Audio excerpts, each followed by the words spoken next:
எந்த நோயினாலும் எவ்வளவு பெரிய பிரச்சனையா இருந்தாலும் மீனாட்சியும் சுந்தரேஸ்வரரையும் மனசுல நீங்க நினைச்சுக்கிட்டு இந்த நாவுக்கரசர் பாடின ஒரு பதிகத்தை பாராயணம் பண்ணுங்க. ஒரு மருந்தாகி உள்ளாய், ஒரு மருந்தாகி உள்ளாய், உம்பரோடு உலகுக்கெல்லாம் பெருமருந்தாகி நின்றாய். இதை விட ஒரு மருந்தே உலகத்துல இல்லை.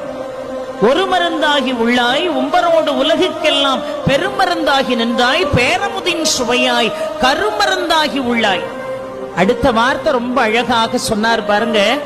ஆளும் வல்வினைகள் தீர்க்கும் அருமருந்தா, ஆளும் வல்வினைகள் தீர்க்கும் அருமருந்தா, ஆலவாயில் அப்பனே அருள் செய்யாயே என்று அழகாக பாடுகிறார் என்று சொன்னால், ஆளும் வல்வினைகள் நம்மை துரத்தி கொண்டே இருக்கிறது. அந்த வல்வினைகளால நாம எவ்வளவோ, அந்த கர்ம பலன்களால எவ்வளவோ பிரச்சனைகள்ல நாமெல்லாம் சிக்கி தவிக்கிறோமே.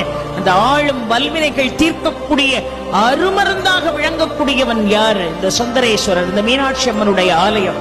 ஆக இந்த ஆலயத்திற்கு வருகை தந்து ஒவ்வொன்றையும் அதை ஒரு நாள் முழுதும் பார்த்தா கூட அந்த ஆலயத்தை பார்த்து முடிக்க முடியாது.